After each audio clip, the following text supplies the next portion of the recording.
Hall of Fame or not, 2010's edition. Okay, I just want to say one thing, okay? This is one thing, and then I will let you kind of introduce it all, okay? Everyone down below in the comments, you need to understand that this is the Hall of Fame, not the Hall of Really Good, okay? You need to be the elite of the elite. You need to separate yourself amongst the greats. So I don't care if you were really good for a couple seasons. If you were great for one season, it needs to be a long, sustained amount of success. So that's my criteria. And it's the criteria that everyone should use because we have a lot of fraudulent Hall of Fame takes that I am going to call out right now.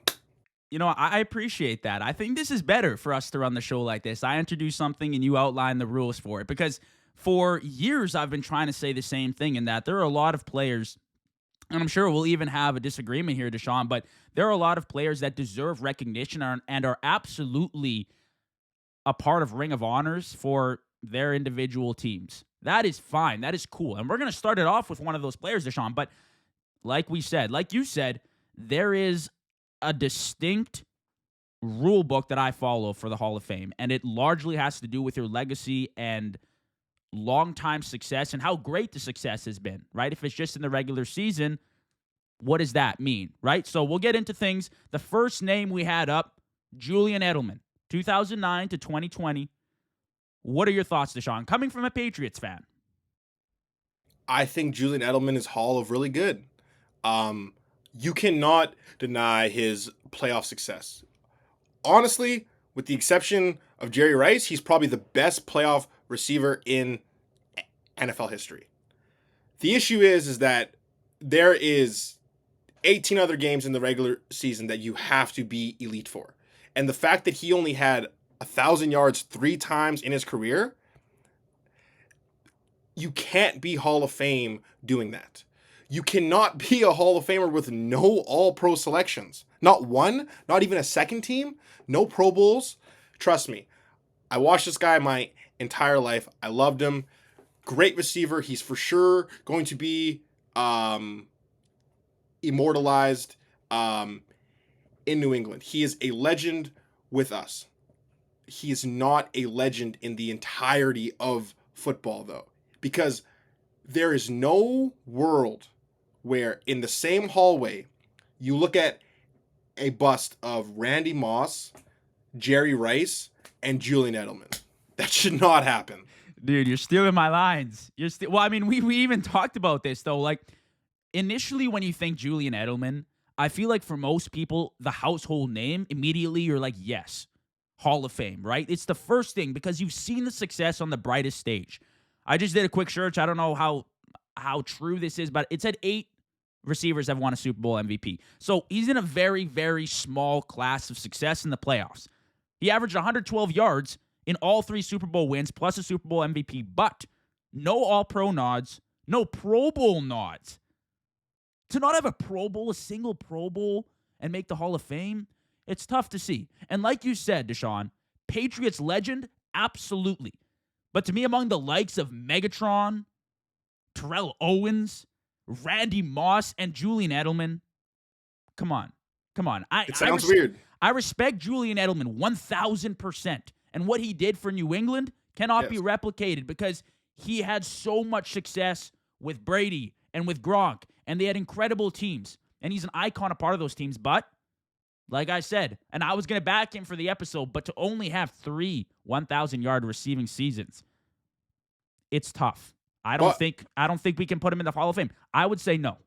Absolutely. I also say no. I will also say if Julian Edelman went and played in Buffalo, he'd be the best receiver that ever played in Buffalo. But we can go to the next name. Hey, what about Stephon Diggs, your new receiver? I'm conflicted now. All right, next up, we have Matt Ryan, 2008 to 2022. What are your thoughts, Deshaun? Hall of Really Good. I think Matt Ryan is a great quarterback. But with the exception of that one MVP, I think he was a good quarterback. And there's nothing wrong with that. Like, he had a great career. But it's again, I think for me, when we bring up the topic of are you in the Hall of Fame or not, if you have to second guess it or hesitate, you're not in the Hall of Fame. Matt Ryan, again, has great accolades, MVP, Offensive Player of the Year. But one thing that kind of stands out to me is that he was an All Pro one time. So he had a, a 14-year career. Only one of those times you were one of the two best quarterbacks, and I get it. He played in at the same time as guys as Roethlisberger, Brady, Rodgers, Manning. But that's what Hall of Fame guys do. They separate themselves against the greats. And for me, Matt Ryan just didn't do that. And another thing, as a huge fan of Julio Jones, he just completely ignored this guy anytime they were in the red zone. So for that, absolutely, this guy's not going to the Hall of Fame. You know what? And that's interesting because I was looking at the all-time touchdown scores prior to this episode, Deshaun, and Julio's name, like I couldn't even find it. It was deep down on that list. And to have, I mean, we'll get into it, obviously, talk about Julio. But for me, Matt Ryan's a no. Again, probably one of the best, if not the best player, I'll say doesn't make it. I have a lot of respect for Matt Ryan, as I do for everyone else we're going to name. But like you said, besides 2016, it really was just good, if not very good, amongst other incredible Hall of Fame quarterbacks that we have, Brady, Manning, Rodgers, Breeze, all those guys. Matt Ryan didn't really make that massive name for himself. And I think the opportunity was presented to him in 2016 when he had the MVP season, the Offensive Player of the Year, the All-Pro. But the loss to Brady, and in that fashion, taints his legacy. And you can't tell me otherwise. Yeah. And I hate doing those discussions, having these discussions and saying those things, because for me, and you know this, Deshaun, I don't think one player defines a win or a loss. I think it's a team accomplishment. But when we're talking about the Hall of Fame, it's very, very difficult to overlook those things. Absolutely. Even if it's a team accomplishment, you do have to have something backing your resume. And at the end of the day, the no Super Bowl really hurts someone that's 50-50 and on the bubble. So I'll say no for Matt Ryan. Another quarterback we had, Ben Roethlisberger, 04 to 2021. What are your thoughts? I'm on the fence. I think those two Super Bowls definitely help his case. 6-time a Pro Bowler, Offensive Rookie of the Year. But I just don't know if he is in that class of like the Mannings, like the Rodgers, the Mahomes. That's gonna make people mad. The Montanas. Like, for me, I have such a exclusive Hall of Fame of like who should make it. I just don't know if he does get in, but he's going to get in. I don't know if he should get in, but he's one of the ones though that if he when he does get in, I'm not upset about it, but I don't know if it's a for sure for me. I think he was a great quarterback, but there was a lot of times where he had a lot of great things around him, and he just didn't rise to the occasion. And the one thing that I think of, you have Le'Veon Bell, Antonio Brown, Martavis Bryant. Like, you had a squad, and you go and get knocked out by Blake Bortles, and I get it. It's not a QB versus QB thing. But if you are Ben Roethlisberger, especially in that stage of your career, you have to go in there and win that game, especially with the offensive talent that you have.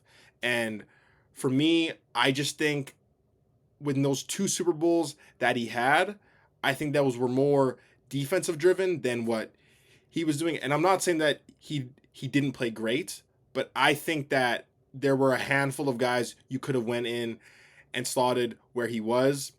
I don't think that it was necessarily all him or even majority him. So I will say I'm on the fence. I'm 50-50. I'm saying Hall of Fame. The two early Super Bowls carry him into the Hall of Fame. The last few years of his career, I think, left a sour taste in a lot of people's mouths. That kind of started this whole one and done narrative for the Pittsburgh Steelers. That's where it all kind of began. And ever since, it's just been a complete disaster as far as the wild card round goes. As much as we harp on Mike Tomlin, Deshaun, Ben Roethlisberger only had one healthy losing season. Otherwise, it was all winning seasons for him, which I guess is still impressive to me. I know we constantly talk about Mike Tomlin, you know, that kind of carrying his argument as a great head coach, but we can't deny it's still impressive. I think Ben Roethlisberger, when I evaluate it, and like I said, and we kind of started off this segment with, this is a legacy-driven segment. What did you do? What did you accomplish? 2 Super Bowls as a quarterback.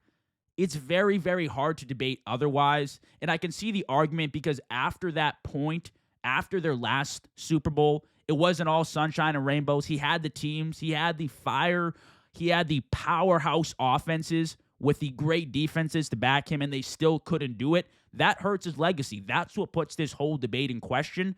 But for me, I'd still say Ben Roethlisberger, So wait, Hall of Fame. I have one question while we're still on Ben Roethlisberger. Okay, so are you able to be in the Hall of Fame if you were never the best at your position for at least 1 year?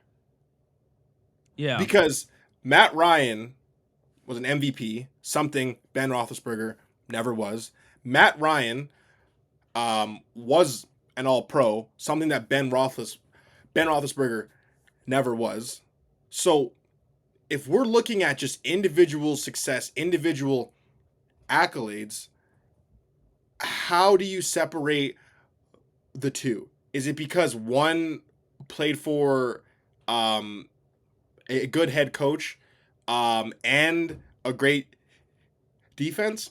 I just think that we are giving him a lot of credit for team success. When you actually look at his individual accolades, they are relatively average. So I think that this is really narrative driven. When you think of the all-time greats, they always kind of sneak his name in here and one more guy's name who we're going to go and talk about later. But I don't know if they're actually in there once you actually remove like once you remove it all and you just look at what they did on an individual level.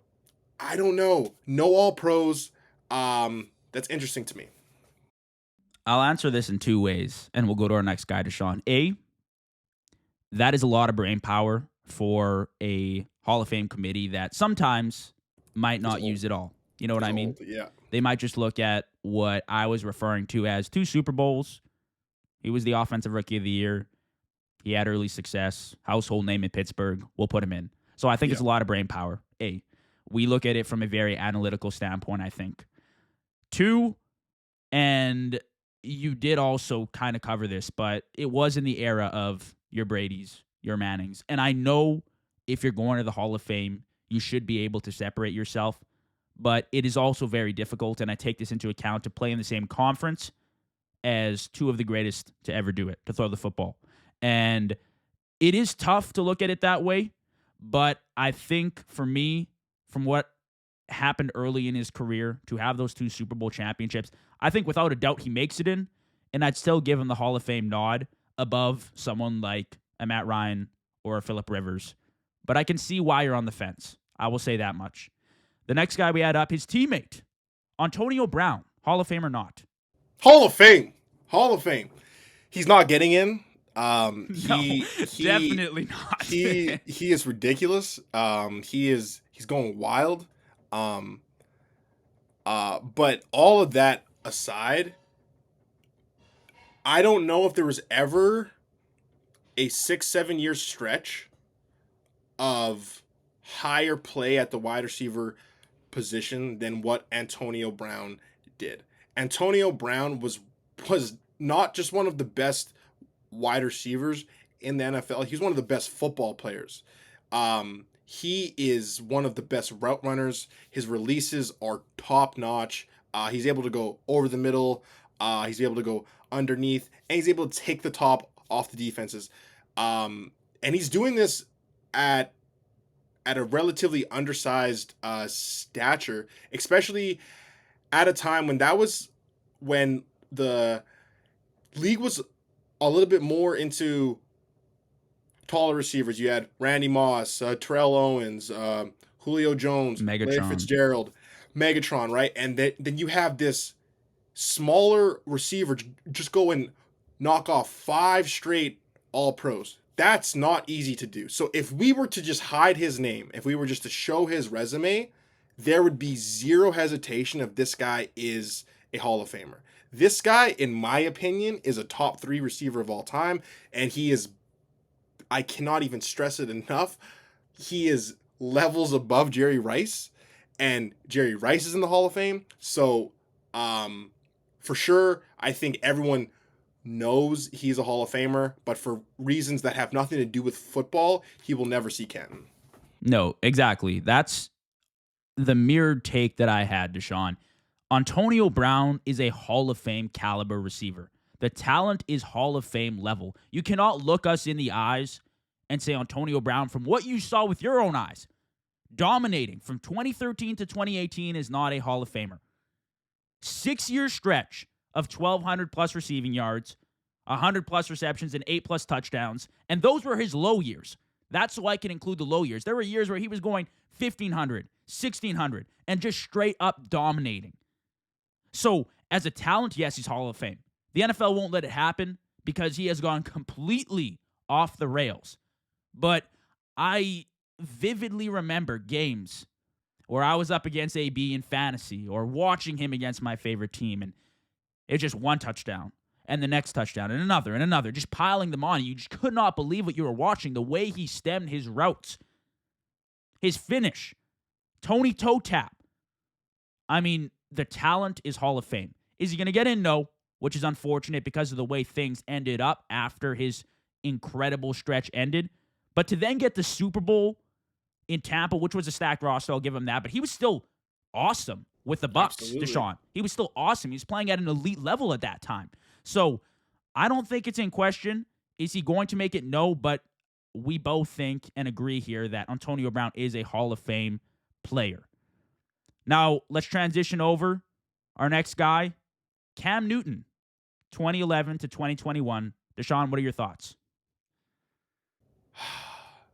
As a guy in 2015 that couldn't stop dabbing, had the highlights. This pains me. It breaks my heart. Cam Newton's not a Hall of Famer. But I do believe that if he was in the right situation that had a front office that gave a damn about him at all, maybe had him with a decent offensive line where he's not getting hit all the time, get him some legitimate weapons that are not Devin Funchess. I'm not even gonna get into that. You didn't like Kelvin Benjamin, though? No, I didn't like Kelvin Benjamin. No. See, you're trying to rile me up. I'm not gonna go there. But for what he was able to do in such a roller coaster of an environment, MVP, Offensive Player of the Year, All-Pro, 3-time Pro Bowler, Offensive Rookie of the Year, one of the most electrifying players. He's hopping over guys, he's running over guys. I think he's one of the best talents the league has ever seen. Just unfortunately, he didn't sustain the amount of consistency that is needed to be in the Hall of Fame. I think if he's able to, again, just play in a good franchise, I think we are speaking about him a little bit differently. Unfortunately, that's not the reality. So for me, it's a no. I'm also saying no. And I understand the talent and the capabilities and the ceiling that Cam Newton had. And unfortunately, like you said, Deshaun, perfectly, Carolina was not a hot spot for free agents. It wasn't a great organization by any means. And he dragged them to a Super Bowl appearance, which he almost won. And that year was incredible. But to not have back-to-back winning seasons as a quarterback, it's tough, especially when you're making an argument for the Hall of Fame. It's very, very difficult. And maybe it's materialistic that we're looking at those rather than just straight up talent. But unfortunately, that's what we're dealing with a Hall of Fame. And Cam Newton, like you said, just did not sustain that consistency throughout his career. And the Super Bowl was really the only thing that would have allowed him to be in this discussion seriously.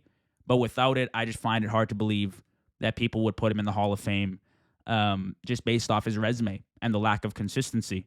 The guy we had next up here, a teammate of Matt Ryan's, Shawn, Julio Jones, 2011, 2023. Hall of Famer or not?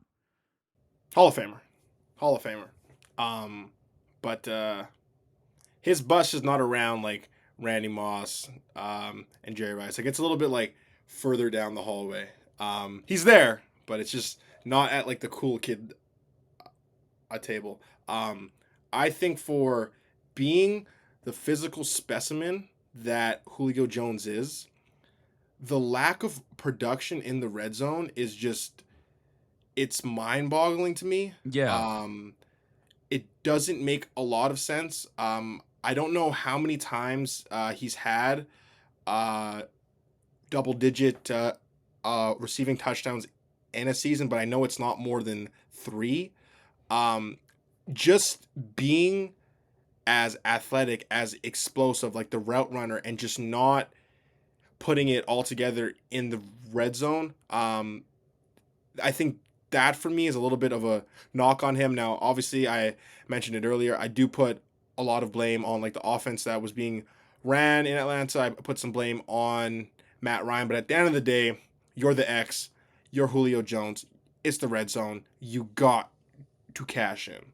I always say this: big time players make big time plays in big time moments, and there's not a bigger moment than being lined up at X in the red zone 1-on-1. You gotta go and cash in. So yes, Hall of Famer, 5-time All-Pro, one of the best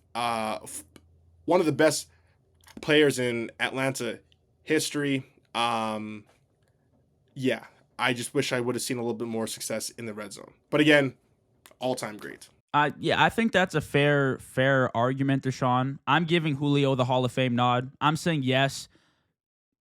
To be that big of a receiver and to have the body control that he did and the flashy catch making ability, it was the full package. Julio Jones truly was the full package, and I think that one toe tap play in the Super Bowl, that pretty much seals the deal for me, right? Like, yes. That is who Julio Jones was. Unfortunately, Atlanta as well has never been known to be this incredible franchise, and maybe it was the game planning, maybe it was just a lack of production in the red zone. He is top 20 all-time in receiving yards.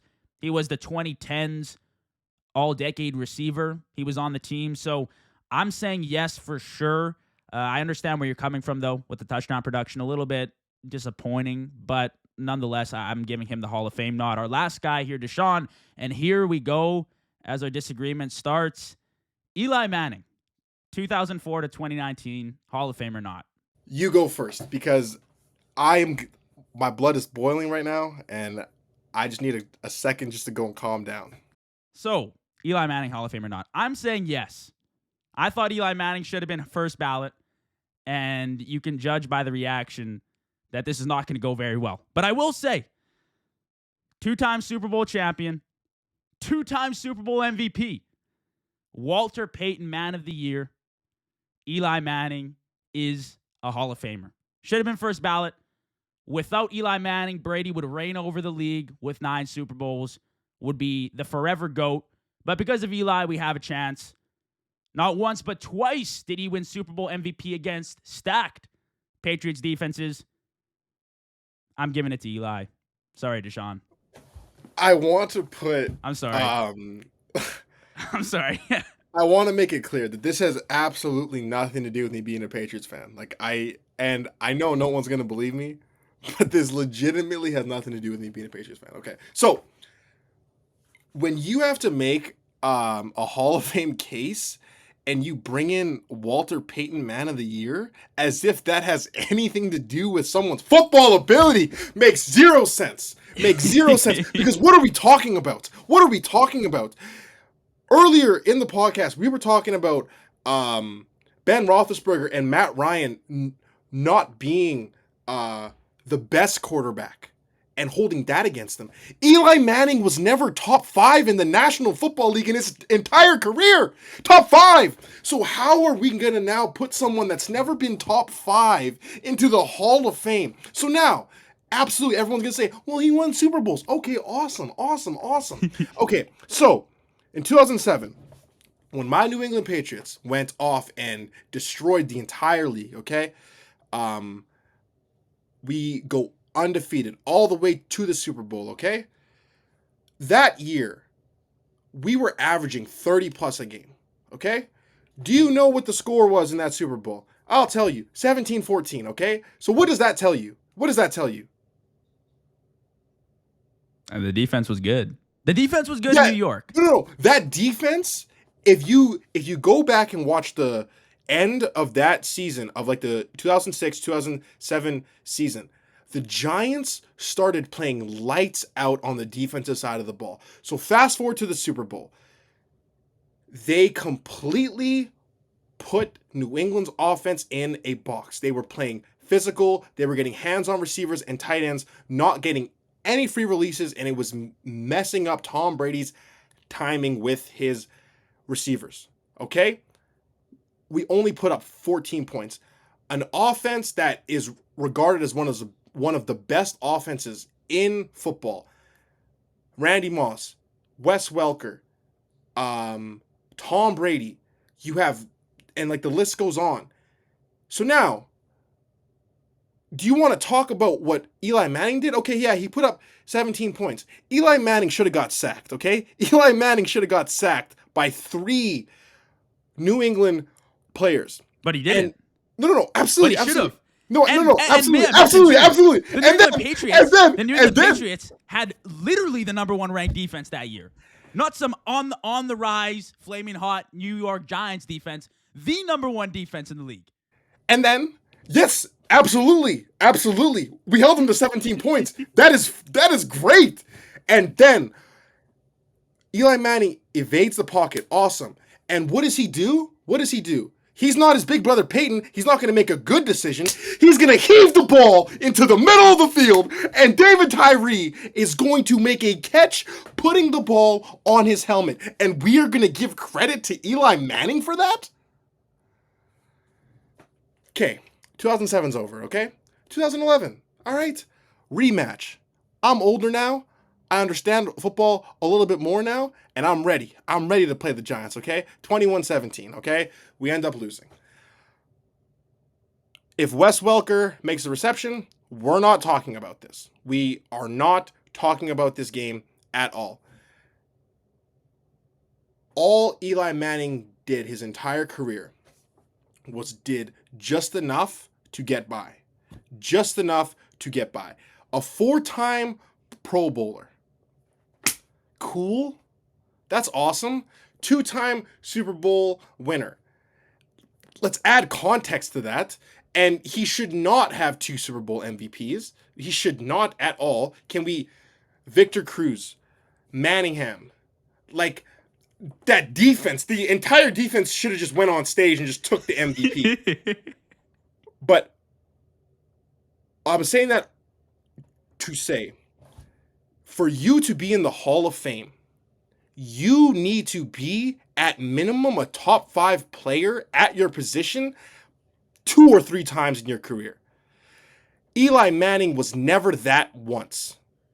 And if you want to look at his entire career, because all Giant fans want to act like as if he just only played two years. He didn't. He was ass the rest of his career. He was below average, but because he had these 2 years, we are just gonna forget everything else and just push him into the Hall of Fame. Because I bet you, I promise you, if his name was Eli Johnson, we are not talking about a Hall of Fame case. We are not. But because his name is Eli Manning and his big foreheaded big brother was saying, hey, you guys got to put my little brother in, he's going to get in. And it's going to be a travesty. It's going to be a travesty. The day Eli